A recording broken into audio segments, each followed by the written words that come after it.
कल हमने संख्या निकाय की रचना की बात शुरू की थी। आज हम उसी बात को थोड़ा और आगे बढ़ा रहे हैं। एक बार कल की बात को दोहरा लेते हैं।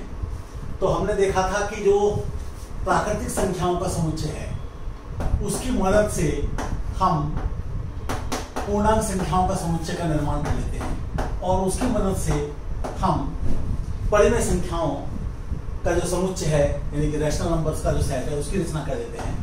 और अब हम आगे बढ़ रहे हैं इसकी तरफ, यानी कि जो रैशनल नंबर हैं उनकी सहायता से हम रियल नंबर्स की रचना कर देते हैं। तो कल हमने एक प्रमुख बात की थी, डेडेकेट कट।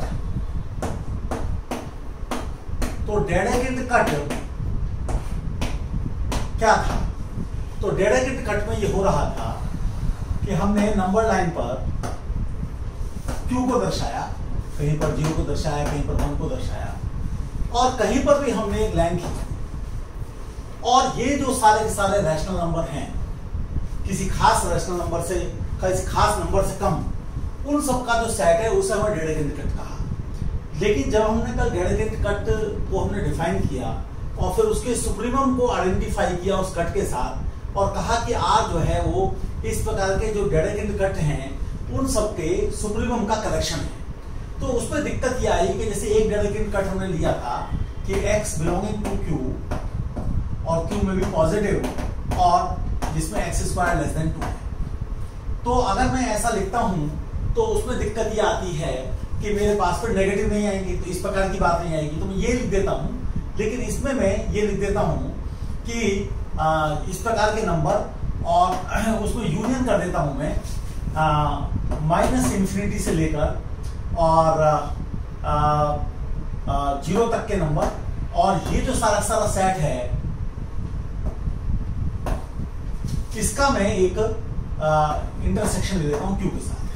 तो एक तरीके से मैंने क्या कर दिया था कि √2 से छोटे छोटे जितने भी रैशनल नंबर हैं उन सबका कलेक्शन भी बदल दिया, क्योंकि या तो -∞ से 0 तक आ रहे हैं या फिर वो 0 से लेकर √2 से पहले के जितने भी रैशनल नंबर हैं उन सब की बात हम कर रहे हैं। तो ये एक डेडेकेट कट था।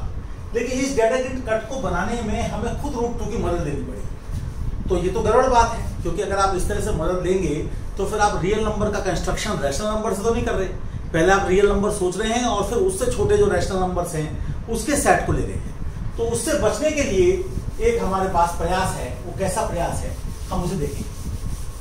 आमतौर पर सेट्स को हम रोमन के कैपिटल लेटर से डिनोट करते हैं, capital A, capital B, capital C या capital X, capital Y, capital Z या R, S, T कैपिटल। और उनके एलिमेंट्स जो होते हैं, अवयव जो होते हैं, उन्हें हम स्मॉल ABCD या फिर स्मॉल PQR या स्मॉल XYZ से डिनोट करते हैं। डेडेकेट कट एक बीच की चीज है। वो है तो एक सेट, लेकिन उसे आइडेंटिफाई करते हैं उसके सुप्रीमम के साथ जो कि एक रियल नंबर देता है। तो इसलिए उसका जो सिंबल है वो आमतौर पर हम अल्फा, बीटा, गामा ऐसे जो रोमन लेटर्स हैं उनको हम देंगे। तो कोई डेडेकेट कट कैसा हो? तो डेडेकेट कट के लिए पहली शर्त ये है कि अगर मैं उसे अल्फा कह रहा हूं तो अल्फा ना तो एम्प्टी हो, मतलब मैं चाहता हूं कि डेडेकेट कट की बात करूं लेकिन बिना किसी स्पेसिफिक रियल नंबर को दिमाग में रखे हुए बात करूं। अल्फा जो है वो फाई नहीं होना चाहिए और अल्फा जो है वो पूरा का पूरा क्यू नहीं होना चाहिए, क्योंकि हमें ये ध्यान रखना है कि हम किस प्रकार से ले रहे हैं डेडेकेट कट। ये हमारे पास रैशनल नंबर्स हैं और हम कहीं पर भी एक लाइन खींच दे रहे हैं, उससे पहले के सारे रैशनल नंबर ले रहे हैं, तो ऐसा होना चाहिए। दूसरी बात ये है कि यदि P कोई नंबर है अल्फा में, then there exist Q belonging to alpha और Q कैसा हो? P से बड़ा हो। यानी कि हमारे अल्फा में कोई भी एलिमेंट सबसे बड़ा नहीं होना चाहिए, उससे और बड़े और बड़े और बड़े हमको मिलते चले जा रहे हैं, सबसे बड़ा कोई नंबर नहीं है। जैसे हमने अपने मन में हम सोच के चले कि जैसे हमने √2 के लिए जो डेडेकेट कट लिया था उसमें कोई सबसे बड़ा रैशनल नंबर नहीं था। तीसरी बात यह है कि P अगर अल्फा को बिलोंग कर रहा है और Q जो है लेस देन P है, तब Q भी जो है वो अल्फा को बिलोंग करेगा। यानी कि अगर कोई भी नंबर हमारे पास P है तो उससे छोटे जितने भी Q हैं जो कि रैशनल नंबर हैं, वो सब के सब भी जो हैं वो हमारे उसको बिलोंग करेंगे। यहाँ पर ये बात अंडरस्टूड है कि ये भी हम साथ साथ कह रहे हैं कि Q जो है वो हमारा रैशनल नंबर है। तो ऐसे हमको जो है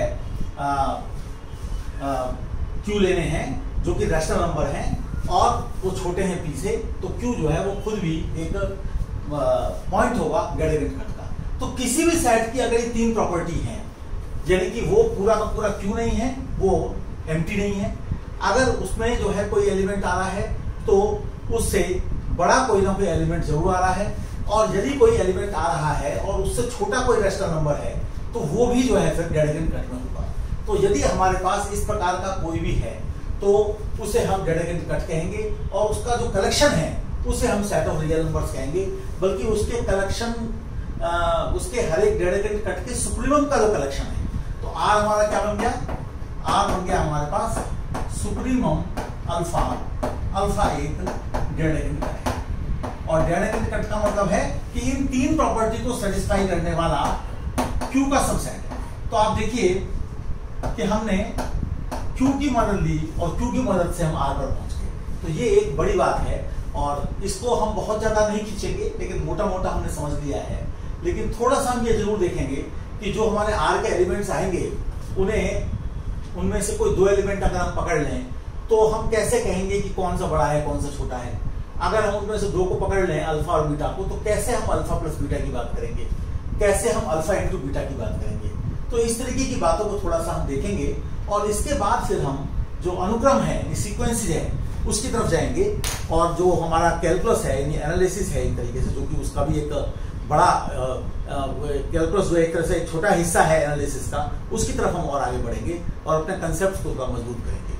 तो आज इतने रखते हैं, और आप इसको थोड़ा सा समझिए कि भाई आखिर का गैडेगेन कट है क्या, बिना किसी रियल नंबर को स्पेसिफाई करे उसको स्पेसिफाई करना, ये हमने यहाँ पर सीखा है, और उनकी मदद से सेट ऑफ रियल नंबर्स को हमने बनाया है।